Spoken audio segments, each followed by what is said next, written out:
Assalamualaikum warahmatullahi wabarakatuh. Perkenalkan, saya Carolina Maret Lorenza dari Prodi Teknik Kimia dengan NIM 2019-5137. Pada kesempatan ini, saya akan mempresentasikan mengenai elektrokimia, tegangan permukaan dan tegangan antarmuka, adsorpsi, dan koloid. Yang pertama, elektrokimia. Elektrokimia merupakan ilmu yang mempelajari hubungan antara reaksi kimia dan energi listrik. Dalam elektrokimia itu terdapat dua jenis sel elektrokimia. Yang pertama, sel Volta atau sel Galvani, dan yang kedua, sel elektrolisis.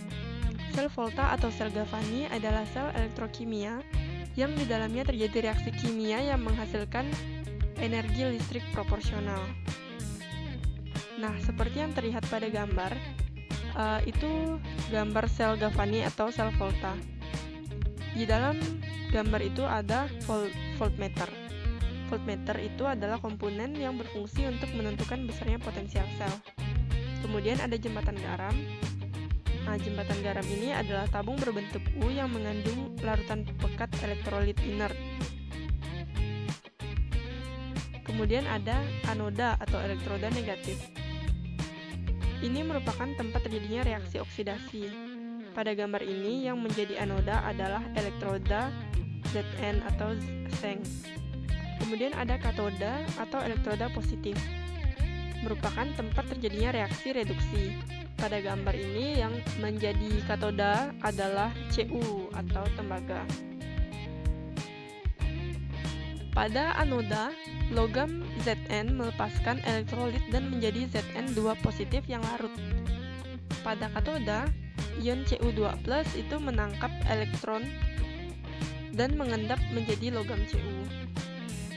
Dari hal ini kita ketahui bahwa massa logam Zn itu berkurang setelah reaksi, sedangkan massa logam Cu itu bertambah setelah reaksi.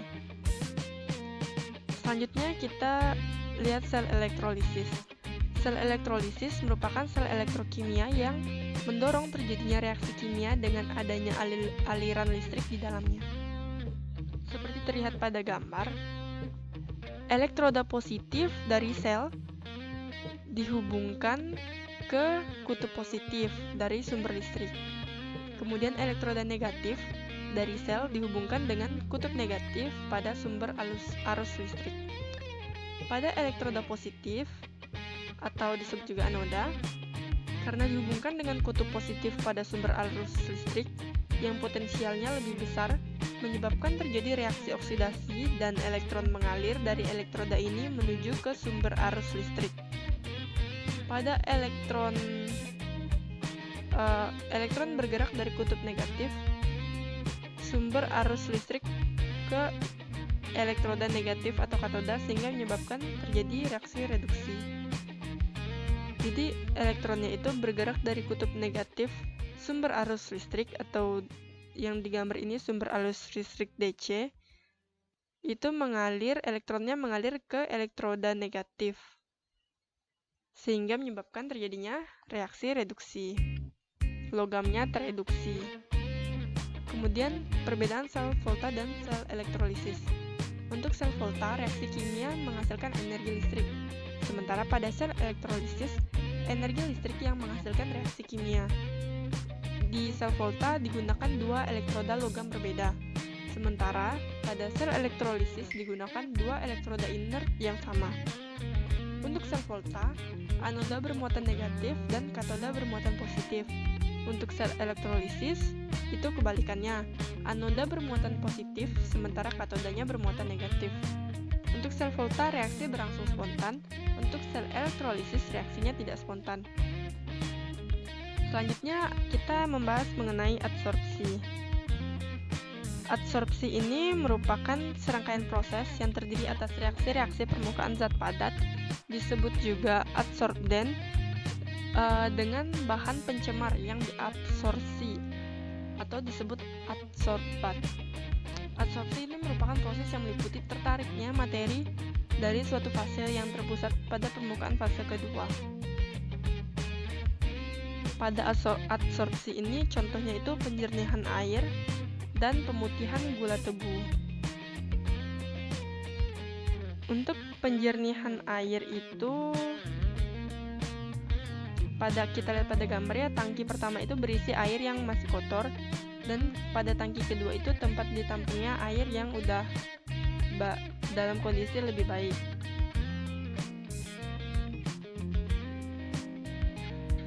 Pengolahan air secara adsorpsi merupakan proses pemisahan air dari pengotornya dengan cara penyerapan pengotor seperti partikel-partikel halus, kation-kation yang terlarut atau bau yang terkandung dalam air.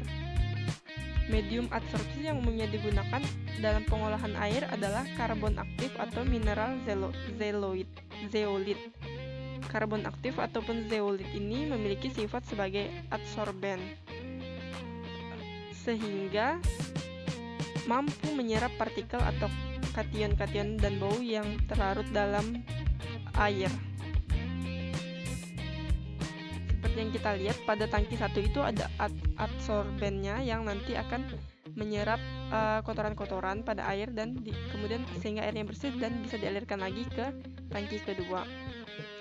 Selain pada pembersihan air, penjernihan air, contoh adsorpsi ini juga pemutihan gula. Gula tebu yang masih berwarna itu dapat diputihkan dengan melarutkan gula ke dalam air. Kemudian larutan itu dialirkan melalui sistem koloid tanah diatomae atau karbon. Partikel-partikel koloidnya akan mengabsorpsi zat warna tersebut. Partikel-partikel koloid tersebut mengabsorpsi zat warna dari gula tebu sehingga gula tebu nanti bisa putih. Faktor-faktor yang mempengaruhi proses adsorpsi. Yang pertama ada kelarutan. Semakin tinggi kelarutan, biasanya gaya adsorpsi itu makin berkurang. Selanjutnya ada pH. Biasanya pH air. Kemudian ada temperatur. Semakin tinggi temperatur, biasanya gaya adsorpsi akan makin berkurang. Kemudian keberadaan solut atau sesuatu yang dilarutkan yang lain di dalam suatu larutan itu. Nah, selanjutnya tegangan permukaan dan tegangan antarmuka. Yang pertama, tegangan permukaan. Tegangan permukaan adalah gaya persatuan panjang pada permukaan yang melawan ekspansi luas permukaan untuk mengimbangi tarikan ke dalam. Tegangan permukaan ini terjadi antara fase cair dan udara. Seperti dilihat pada gambar itu, pada tegangan permukaan ini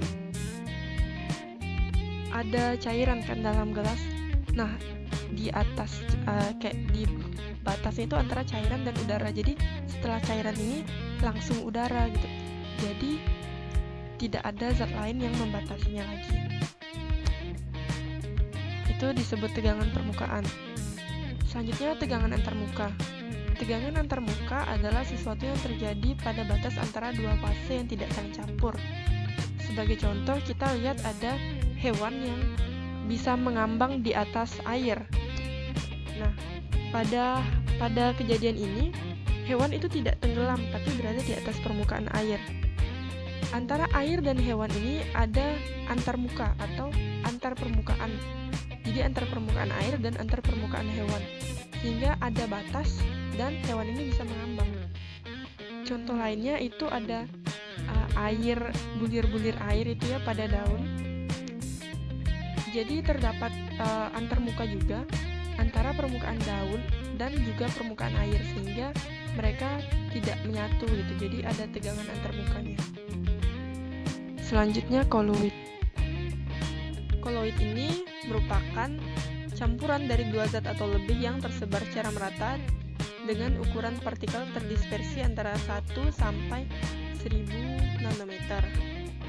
Koloid ini memiliki sistem koloid. Sistem koloid adalah bentuk campuran yang keadaannya terletak di antara larutan dan suspensi atau campuran kasar yang memiliki sifat-sifat yang khas. Jadi koloid itu berada di antara sistem koloid ini berada di antara larutan dan suspensi. Untuk larutan, ukuran partikelnya lebih kecil dibanding koloid. Sementara untuk suspensi itu partikelnya lebih besar lagi dari koloid. Jadi koloid berada di tengah-tengahnya. Nah, sistem koloid dibagi menjadi dua fase terdispersi dan pendispersi seperti pada tabel. Sifat-sifat koloid yang khas. Yang pertama ada efek Tyndall. Efek Tyndall adalah efek penghamburan cahaya oleh partikel koloid. Seperti yang kita lihat pada gambar itu ya, ada larutan, ada koloid, ada sumber cahaya, terus melewati larutan, koloid, dan suspensi. Nah, ketika berkas cahaya diarahkan ke larutan, cahaya tersebut akan diteruskan sehingga kita tidak bisa melihatnya lagi. Kenapa? Hal ini dikarenakan larutan itu bersifat homogen. Selain itu, ukuran partikel larutan itu lebih kecil dari koloid. Jadi urutannya ukuran partikel larutan, kemudian koloid, dan kemudian suspensi yang ukurannya lebih besar lagi dari koloid.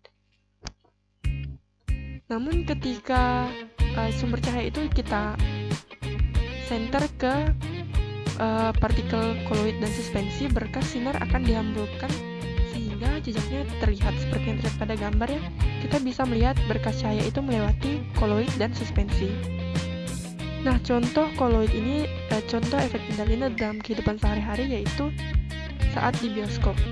Sorot lampu proyektor akan tampak jelas ketika ada asap rokok yang melewatinya.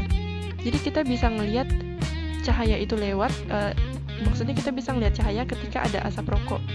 Nah, sehingga gambar film yang ada di layar ini menjadi tidak jelas. Hal itu karena cahaya yang tadi itu lewat itu dihamburkan oleh asap rokok. Sehingga daya tembus lampu proyektor menjadi berkurang. Selanjutnya gerak Brown. Gerak Brown adalah gerak acak, gerak tidak beraturan atau zigzag partikel koloid. Gerakan ini terjadi karena benturan tidak teratur antara partikel koloid terdispersi dan medium pendispersi. Benturan ini mengakibatkan partikel koloid bergetar dengan arah tidak beraturan dan jarak yang pendek. Gerakan zigzag itu akibat benturan dari partikel pendispersi yang menyebabkan sistem koloid tetap stabil, tetap homogen, dan tidak mengendap. Selanjutnya adsorpsi. Adsorpsi merupakan peristiwa menempelnya muatan di permukaan partikel-partikel koloid. Seperti pada gambar itu,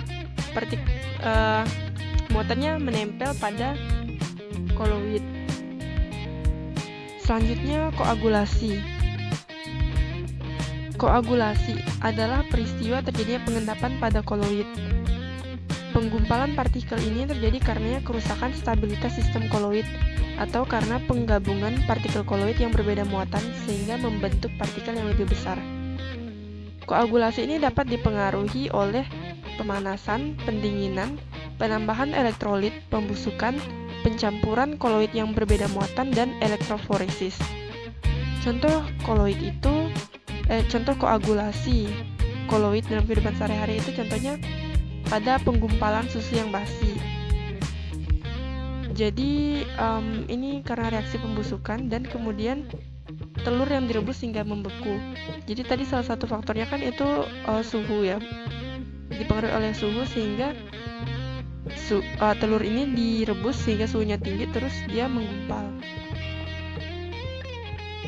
Sekian yang bisa saya sampaikan. Terima kasih dan atas kurang maupun lebihnya saya mohon maaf. Assalamualaikum warahmatullahi wabarakatuh.